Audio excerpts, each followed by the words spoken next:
ஒருவருடைய ஜாதகத்திலையும் சனி பகவான் லக்கணத்தோடு இணைவு பெற்றால் எப்படி இருக்கும் அப்படின்னு பார்த்தீங்கன்னா, பொதுவாக துலாம் லக்கணம், மகர லக்கணம், கும்ப லக்கணம் இந்த 3 லக்கணத்திலையும் சனி இருக்கிறாருன்னு வச்சுக்கோங்களேன். அவங்களுடைய வாழ்க்கை கடைசி வரைக்கும் அவங்களுடைய ஆயுள் காலம் முழுவதும் ரொம்ப சிறப்பாக எந்த விதமான எதிர்பார்ப்புக்கும் மற்றவர்கள்ட்ட போய் நிற்காம இவங்க மற்றவர்களுக்கு செய்யக்கூடிய ஒரு அபரிமிதமான ராஜ யோகத்தில் இருப்பாங்க.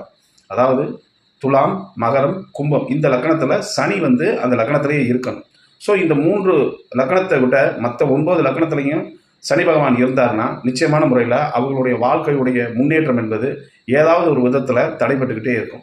ஸோ சனி பகவான் லக்கணத்தில் மகரம், கும்பம், துலாம் இந்த 3 லக்கணத்தில் இருப்பது என்பது ஒரு மிகப்பெரிய ராஜயோகம். மற்ற 9 லக்கணத்தில் இருப்பது என்பது அவ்வளவான ஒரு வாழ்க்கையில் முன்னேற்றத்தை கொடுக்காது. அதே வேளையில் அங்கே ஒரு குரு பகவான் மற்ற சுபகிரகங்களுடைய பார்வை ஏற்படும் பொழுது அந்த லக்னாதிபதி வலுப்பெறும் பொழுது அந்த லக்னக்காரர்கள் நல்ல ஒரு பயனை அடைய வாய்ப்புகள் உண்டு.